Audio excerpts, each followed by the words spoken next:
Willy Chavarria is one of the most important, if not the most important designer to come out of the United States since launching his first runway collection. As the son of an Irish-American mother and Mexican-American father raised in Huron, a small agricultural community in California, Willy grew up amongst immigrant farmers, and today his work often references workwear that he would have seen on those farmers, as well as other uniforms often worn by minority workers who clean, cook, and care for a vast majority. Through Willy's eyes, these everyday workwear garments are elevated with love and craftsmanship. There is something so personal about Willy's work. On the one hand, that aspect of the personal is down to his culture as a Mexican-American, and on the other, it comes through in the attention to detail and craftsmanship of each piece.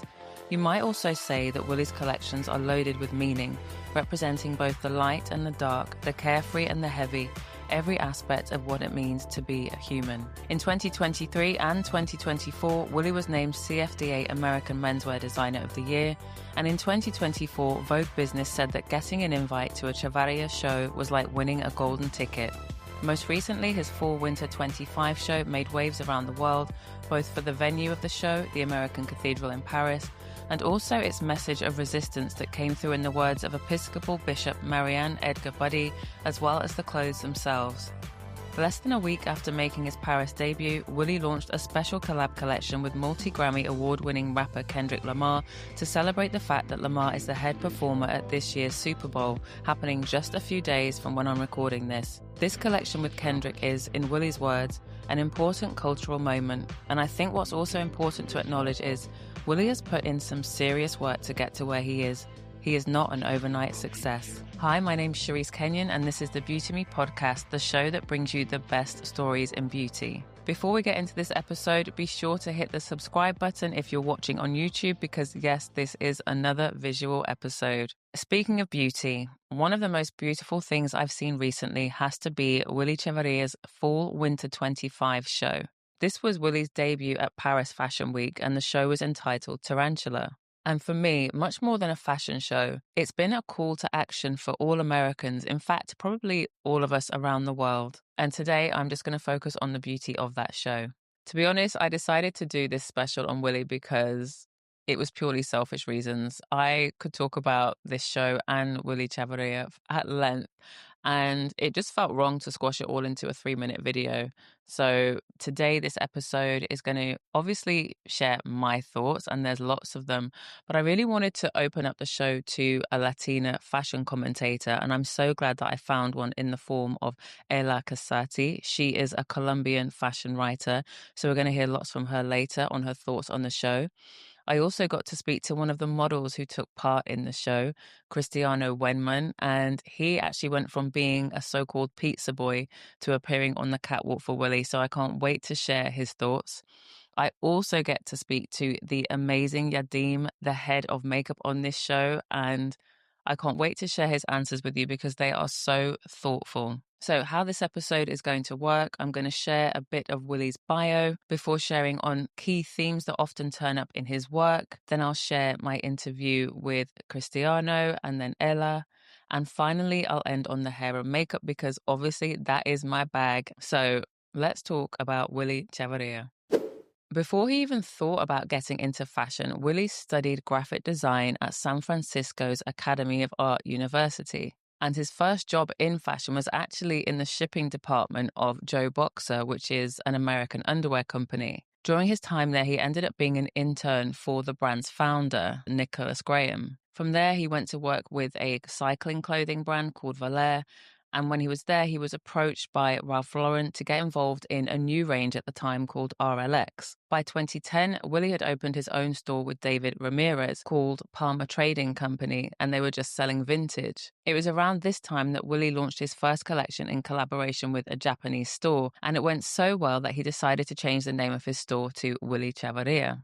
But even though he would go on to launch his own brand in 2015, Willy was still working as head of menswear for North America for Calvin Klein right up until 2023. During the time he spent at these other brands, Willy learned everything about the business and really honed his attention to detail. He began playing with the concept of workwear. And that theme of workwear continues in his work today, but it's always elevated. And I feel that you can definitely see Willy's inspirations of early Dior and Balenciaga in the shapes that he creates. For me, Willy is an artist in every sense of the word. He clearly loves beauty, but it's not just about the beauty of beauty. He's also attracted to destruction and decay. And in many ways, he reminds me of probably my favorite designer, Alexander McQueen. As well as making exquisite pieces, Willy is also great at creating an atmosphere. For example, for his Spring Summer 18 show called Cruising, no doubt inspired by the 1980 Al Pacino movie of the same name, it was held in a leather bar in New York called the Eagle, and he invited along a Bronx lowrider gang. He chose that venue specifically because he wanted the atmosphere to feel loud, strong, and aggressive. For his Spring Summer 25 show called America, he held it in Manhattan's financial district, again perhaps another loud and aggressive setting. It's clear that Willy has this incredible attention to detail, and that even comes all the way through to his casting, which comes up later in my conversation with Ela Casati. But it's also seen in the small messages that he often sows into each of his pieces, such as "Capitalism is heartless." Now let's get into the Fall Winter 25 show itself. It was set in the beautiful candlelit surroundings of the American Cathedral in Paris, and the fabrics Willy used were just as beautiful. Boucle tweed, velvet, cashmere, leather, moire, and the silhouettes were mostly inspired by Pachuco culture, this immaculate attention to detail when it came to the tailoring, inspired by the 1940s. And as my guest Ela Casati points out later on, also inspired by Chola culture, which came out of 1960s California. Honestly, I think I could happily wear just about every piece from this collection because it really speaks to me as someone who loves to dress in both masculine suiting as well as feminine glam. So I'm definitely happy to make room for the wide collar shirts, these bomber jackets that kind of look trench coat inspired, the oversized print jackets and shirts, as well as the satin skirts and bustiers. I think my favorite look is this gorgeous fitted black coat dress seen here on India Moore with the pop socks. And one thing that I love noticing throughout were the keys. They feel so symbolic because for me, keys, it's kind of telling us, don't we all hold the keys to our own future? So I really love that symbol. Speaking of keys, there were three key themes that really came out in this show for me: emotion, resistance, and romance. So I'm just going to share with you my thoughts on each of those. Let's start with emotion. Now, before I'd even seen the show, I saw a video on Hypebeast's Instagram page, and it was a video featuring a model called Christiano Wennmann. And the video talked about how Christiano was a humble pizza guy working at Scar's Pizza in New York when he was spotted and cast for the show. So I just thought I'd reach out to Cristiano on Instagram. He was very gracious. He said he was happy to answer my questions once he got back to the States. So now I'm going to share with you his answers to just a few questions that I sent him, and he kindly sent me voice notes. So first of all, I asked him, was it true that he was spotted while he was flipping pizzas at Scar's? This is what he said. For Willy's last show, I believe it was in September, someone hit me up on Instagram, DM, saying like, hey, we would like you to walk for the show. Like, here's the casting. Can you come to the studio? Blah, blah, blah. So I went to the studio, and then I met this guy, Andrew, at the studio, and he was like, yo, like, I'm the one that found you, and I sent your Instagram to the casting director, and pretty much the way it went down was he saw a video of me making pizza and then thought that I would be perfect for Willy and that I had the look that they were looking for. Next, I asked him to kind of tell me what it was like to be in the show, and he definitely made me laugh with this one. I didn't even know how to explain it. Like, even thinking about it now, I get goosebumps. It was the most amazing experience. Like, I'm so blessed that I got to walk this runway. I'm also so blessed that I had shades on my look, because I pretty much like almost blacked out the first, I don't know, maybe first like 10 seconds of my walk, and I like didn't realize where my eyes were looking. And I came back and I was like, holy shit. And then I don't even know. It was so intense, but it just felt so powerful. I was like, I didn't really even understand what was going on. I just feel like instincts took over, and I just walked and then finally I was back, and I got back in the tunnel, and I was like, holy shit, what the fuck just happened? Like, I can't believe I just did that. I can't believe this just went down. Like, what's going on? Then I asked him what is the thing that he'll remember the most about this show.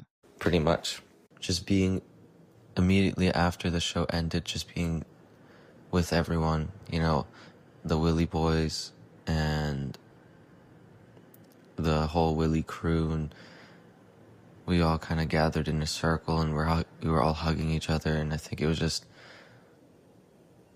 I had never experienced something like that, where like this massive team was working together to achieve something and accomplish something, and they actually did accomplish it, and what they accomplished was so beautiful, and to just see the happiness on everyone's face and the emotion taking over everyone, and people were crying and laughing and hugging. I'd never experienced anything like that, never seen happiness like that. I think that was just so beautiful to me, and that'll stick with me forever. Finally, I had to ask Cristiano, is he planning on leaving Scars at the pizza place? Absolutely not. I'm gonna stay at Scars for as long as I can stay. I've been approached by multiple modeling agencies, and I've been getting booked on a couple jobs already. But I think it's really important for me to continue working at Scars. Like, one, I wouldn't be where I am now without it, without Scar and without the restaurant. I really wouldn't be where I'm at now. So I would like to, continue giving back to them and paying my dues or whatever it may be, too. Like, I feel like your ego and your sense of self can get extremely distorted when you're modeling, and maybe it's just me, but I feel like if I model full time, I'd kind of lose touch with reality and maybe start ego tripping too hard, or it'd just be a little bit more difficult to keep myself in check. And I think keeping a job like Scars would really help ground me and continue to help me be a good person. Not that I would be a terrible person if I didn't work there, but I think it just helped keep me in check. Long story short, I don't plan on leaving anytime soon. So that was Christiano Wennmann. Cristiano, if you're listening or watching, thank you so much. I can't wait to see you in your next show. Before we move on, I wanted to stick with that theme of emotion because a key part of that was the moving speech of Episcopal Bishop Marian Edgar Budde.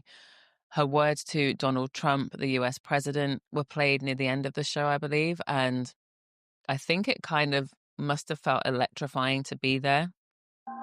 In the name of our God, I ask you to have mercy upon the people in our country who are scared now. So that was Episcopal Bishop Marian Edgar Budde talking to Donald Trump, the US president.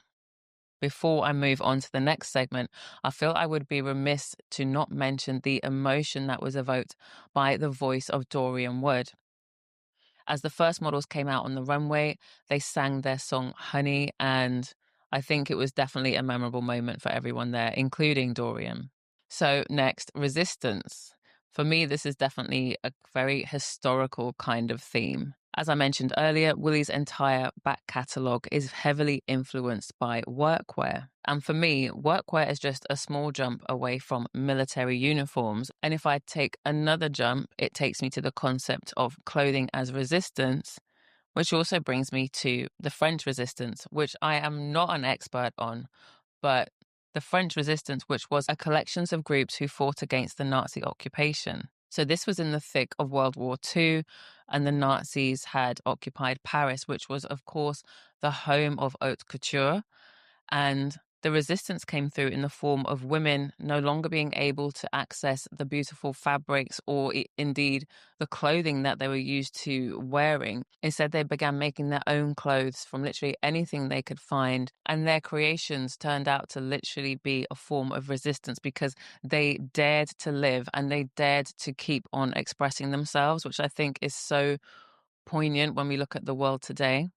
You kind of have to dare to keep living and existing and creating. But today, resistance isn't just about what we choose to wear. It's often about what we choose not to buy. And I don't feel that fashion and politics can be separated. You might want to talk about a certain someone wearing a dress because it's beautiful or because they wore a specific designer. But you have to know that each decision that somebody makes is a statement. There's thought behind it. And I think the minute that you forget that or just disregard that and think it's just a beautiful dress means that you're somebody that is likely to fall for anything. Finally, let's end on the good part when it comes to these themes, the romance part. For me, romance is about hope. It's about what might come to be, but it's also about the little gestures and those tiny details, which Willy is a master at. And when we look at Willy's work from every angle, it's absolutely romantic. And Willy himself is literally his own ancestors' wildest dreams. When I think of this kind of layered romance, this multi-dimensional romance, I actually think of Maya Angelou, who was, of course, a brilliant writer and speaker. And once she spoke about romance, and I just wanted to play a little clip of it here for you because it's just so beautiful how she puts it. A community without romance risks being brutish and crass and superficial and brittle and cruel and even murderous without romance. And I don't mean just romantic romance. I don't mean just erotic romance. I mean agape romance. I mean brotherly, sisterly romance. I mean the romance that allows us to soften our voices when we see each other. Hey, honey, how you doing? Come here, hug my neck. I mean that. I mean having enough romance to say, come, let's embrace. I will not deny my humanity with you. I don't care who's watching. No, that's romance. That's it. I wish I could play that clip to every single person in the world. I'm sharing it here on my podcast because I really believe in it and I think it could make somebody think differently somewhere.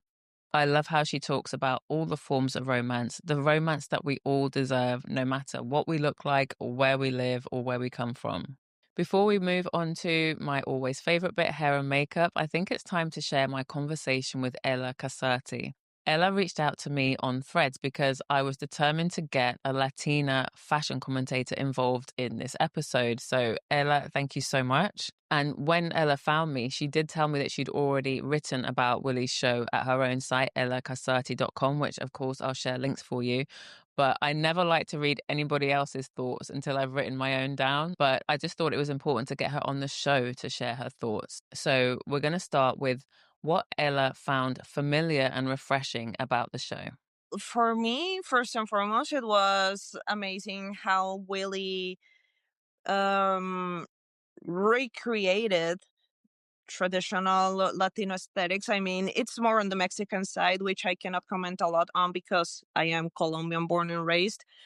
But you can see that all throughout Latin America, we have similarities between countries.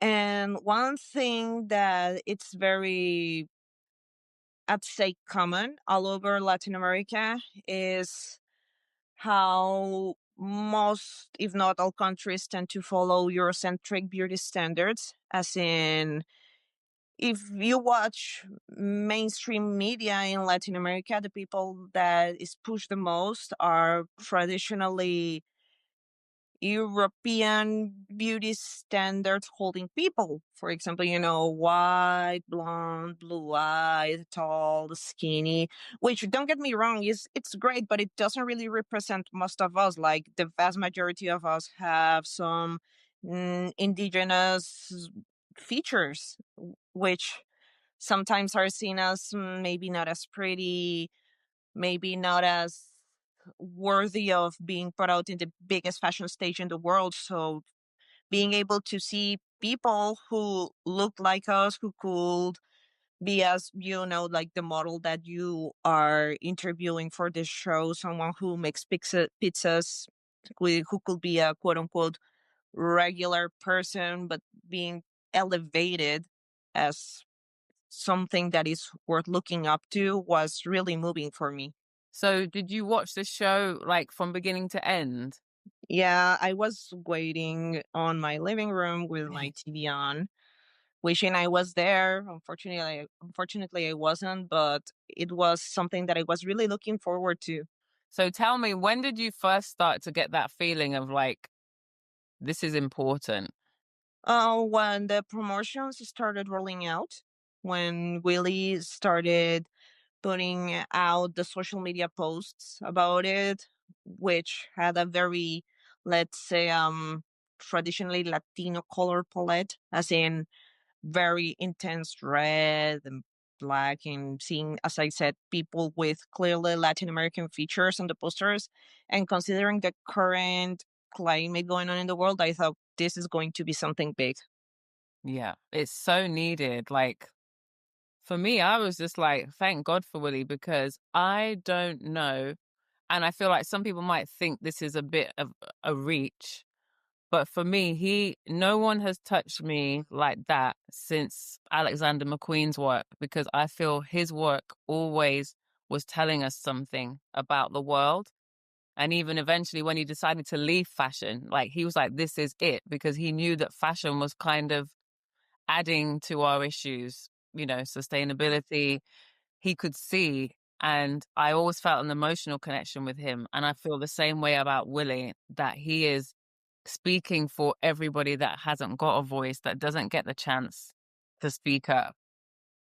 Yes, absolutely. And also, I think Willy Chavarria is one of the people in fashion that you really need to get who he is as a person to understand how he is as a creator, because his background is a bit different than the average fashion designer. He makes a point to make stand out the fact that his grandparents were farmers and they were part of the civil rights movement in California, which I can personally relate because my grandparents were farmers too. So when I read that, I was like, oh yeah, I can feel this.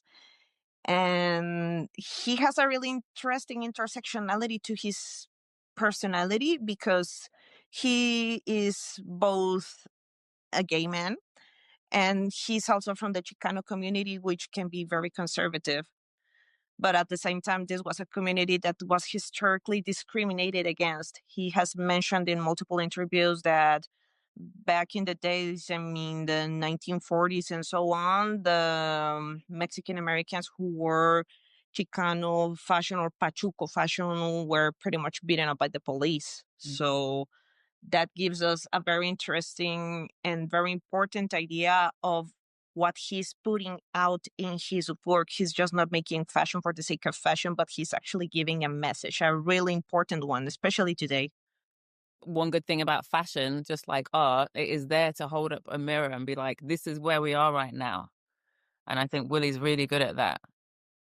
Yes, exactly. Especially because, in my personal opinion, fashion is the most accessible form of art. I say not everybody gets to go to museums to see theater plays or dance performances or to purchase pieces of art, but we all have to wear clothes. So in that aspect is the form of art that can reach the most people, along with music, because pretty much everybody likes music somehow. Mm-hmm. So I think he has chosen a very interesting media to convey his message, a media that can touch everyone, that everyone can understand without having a formal training on it. For sure. Just like music can speak to anybody. Music speaks Absolutely. to you. Fashion speaks to you.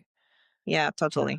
I think it's great that you've been sharing how it made you feel, but do you think you can speak to like how the Latin community at large could be receiving Willy? Is it all positive, do you think, or? Well, I will say that Latinos usually are very proud of being seen on the global stage, which is something that has only started happening from a few decades ago. Right. So the fact that one of us is on the biggest fashion stage in the world is something that is remarkable. In fact, at least in Colombia, there were a lot of mainstream media outlets, TVs, newspapers, big websites mentioning that Willy Chavarria was there, especially because he included J Balvin, who is Colombian, on his show. Mm. I was actually quite surprised. I was like, "Is that J Balvin?" And then he started singing, and I was like, "Oh yes, that's him." So I think we all feel a sense of pride of seeing someone like us making it there. And especially with a part of our culture that, regardless of the Latin American country we're talking about, we can all relate to this sort of Catholic influenced aesthetic, which is something that really caught my attention. You know, the female models with the rosaries in their hands, and at the end, where it did look a bit like a Catholic mass. That was really touching for me. So, do you think most people would find that touching? Because I feel like sometimes I feel like what I notice in so-called minority groups, I feel often there's a traditional element. I think we touched on it when we first got on the call even. So there can be the fact that Willy is gay, Mm-hmm. like, so there can be support for what he's doing, but there can also be like kind of like, well, gay is not as accepted as widely, I feel like, in minority cultures. Like, for instance, somebody said the other day, with Trump coming in, somebody said on Threads about a lot of Black people weren't supportive of, they're supportive of minorities, but when it comes to gay people, there's a disconnect there. It's not like, there's not mass support. So what I'm trying to say in a broad way is, with the whole religious aspect, do you think some people were divided? Like, they love what he's doing, but maybe he shouldn't have done that? Well, I think in the last few decades, Latin American culture has become more open to sexual diversity. And in the end, Catholicism, as pretty much all the big religions, is all about loving thy neighbor, as it says in the Bible, as you will love yourself. And also Catholicism makes a huge point of uh raising you if done right, raising you without judgment, which is, as humans, is very difficult. But there's this saying that goes like, only God can judge me. Yeah. So I think people is becoming more open about it, regardless of if they're practicing Catholics or not. Especially, like with the newer generations, like some of my fashion designer friends are gay, but they come from very conservative Catholic families. And it might have come as a shock to their families in the beginning, but in the end, it's all about acceptance and love and not judging anyone, because in Catholicism, only God has the right to judge. So I think that maybe a couple of years or decades ago, it would have been somewhat shocking, but I'd like to say not really at this point, because Willy's message, also with the speech at the end of the show, is about love, compassion, and understanding of one another, especially of the most vulnerable people in society. I love that Willy has these themes of workwear. That's something he always pays tribute to as well. That, like farm workers, people that work in restaurants, people that work in kitchens. There's an element of like a uniform / workwear. It's like things that are made to last. And that also comes through in the quality of his clothes, because, he's very into craftsmanship. Can you just talk people a little bit through what you thought of the actual clothes yourself? I thought it was a very beautiful way of elevating the fashion subcultures that Mexican Americans created, because you could see the three main ones, which are the pachucos, the ones with the big shoulder pads and very well cut suits. Then you have the Chicanos, who are wearing the Dickies with the white shirts, which is a bit more modern. And then the Cholos from LA, who have a very strong influence from the hip hop culture. And you saw all of these three fashion subcultures walking all together, but in a more elevated way, of course, because it's Paris. It has to be more beautiful, more detailed. The textures, I think they were really pretty. Mm-hmm.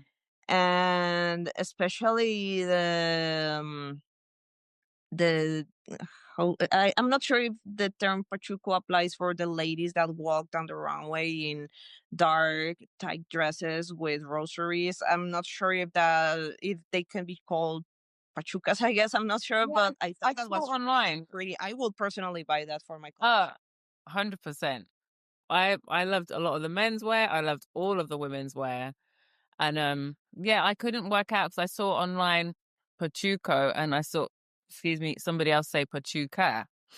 But then when I was looking at a lot of the fashion, it seemed a lot to be the men in specifically the zoot suits, the really well-made suits. Even looking at people like more recently that pay homage. So I wasn't sure about that. But yeah, you literally just made me think the chola. That didn't even come into my head. But it's like almost generations, different points in time. Yeah, I think he made like a very interesting retrospective of how Mexican Americans have developed their own sense of style that does not follow the traditional standards of what a well-dressing person from the US should look like. Yeah, I love that. And he put all of that together in one collection in a church with very important Latino artists and in a very respectful, well-crafted way. I think that was wonderful. So that was the lovely Ela Casati, and I'll definitely leave a link to her blog in the show notes for you. Now it's time to move on to hair and makeup. On hair, we had Paul Hanlon. I did reach out to him, but never heard back. But it's easy to see what the goal was here. Most of the hair on the models played with height. It was these really sculptural shapes, and it was all about height and kind of getting the hair away from the models' faces. I really think that Willy, together with Paul, wanted us to be able to look these models right in their eyes, as you really should. We even saw these really sculptural afros seen here on Kai Isaiah Jamal. And we also saw these voluminous curls that were kind of brushed out and away. So it wasn't about a very pretty look. It was about a really strong look. On makeup, as I mentioned earlier, we had Yadim, and he kindly answered several of my questions on email. So I'm going to share his answers with you here. For me, when I saw the makeup, I was first drawn to the lips because I noticed there were kind of a few different looks. We had this deep burgundy lip seen here on Alva Claire, and there was also a bright cherry red seen here on India Moore. Then there was kind of like a more nude, subdued lip that was combined with this gorgeous contoured cheeks, contoured brows seen here on Paloma Alcessa with a gorgeous thick black eyeliner. And another look that I noticed on Becky G was just very glam. Berry blush, berry lips, full eyeliner, the works. It just really added another dimension. I loved how the makeup seemed to play different roles and enabled the models to kind of be different characters. It wasn't like everybody looked the same. Of course, as well as the lips, you can't ignore these eyebrows, and that's what I really wanted to ask Yadim about. So this is what he said about the eyebrows. There was definitely a lot of 80s Chicana in there, but also 1940s, which is actually what the 80s were referencing. You can see the women's wear pieces had a lot of 40s and 50s elements. We were also looking at a lot of Antonio Lopez Polaroids as references, along with images of Pachuca and Pachuco culture. I feel like the hair really referenced that too. Pictures of 50s greasers and teddy boys and girls. As a Mexican American myself, all the women in my life growing up had pencil-thin brows. It was just how the women in my family did their brows. Initially, I wasn't sure if the thin brow was the way to go. I wanted to be careful not to perpetuate a stereotype, but the way it paired with the eyeliner and lips, with the backdrop of the church and the craftsmanship in the collection, it really took it away from feeling stereotypical. It felt almost punk, which was cool. I also couldn't help but ask Yadim, as someone in such an amazing role as being global makeup artist for Maison Valentino, what makes him still work on projects like this? He wrote, Valentino is an institution. It's one of a handful of fashion houses that are authentically rooted in couture. I feel so honored that I get to be a small part of such a legacy. I mean, as a queer Mexican kid from San Diego, I can't even believe I made it through the door sometimes. That said, it's vital for me to support talented, independent designers whenever I can, especially when the ethos aligns so well with my own. I do the Willy show for free. That's how much I believe in him. Finally, I asked Yadim how the collection spoke to him on a personal level, and he shared that he actually manifested working with Willy back in 2022, which I love. He then went on to say, it was probably the most emotional I've been backstage at a show, maybe ever. Watching my culture represented so authentically and celebrated so ceremonially in Paris, it was a big moment for me. Also, given the current state of the world, especially the US, his message was especially poignant. We are under attack. So watching how he weaved so many expressions of queerness and brownness and blackness and all people of color, it felt like true resistance. This is when fashion extends beyond just clothes. This touched the culture. I can't think of a better way to end this episode. Yadim shared the most thoughtful words. I hope that they go on to inspire someone, because it just paints a picture for me of just how important Willy's work is. I just want to say a big thank you to Yadim again, as well as Ela Casati and Christiano Wennmann. You three really helped this episode come to life. Now I really want to know what you think. Are you a Willy Chavarria fan? Did you love the collection? Do you own any Willy pieces? Because I know that I need to. Let me know in the comments if you're watching on YouTube. If you're watching on Spotify, you can also comment over there and I can actually reply. Be sure to subscribe before you leave my YouTube today. If you're listening on Apple Podcasts or anywhere else, please do leave a rating or review for the show. It absolutely makes a difference and it helps others to find the show. And speaking of helping others to find it, just share the show. I feel like this could resonate with a lot of people and I'd love it if you could share with someone who needs it. Also, you can find me on Instagram, TikTok, Threads, everywhere else. You'll find the links in the show notes. Thank you so much for being here. I'll see you next time.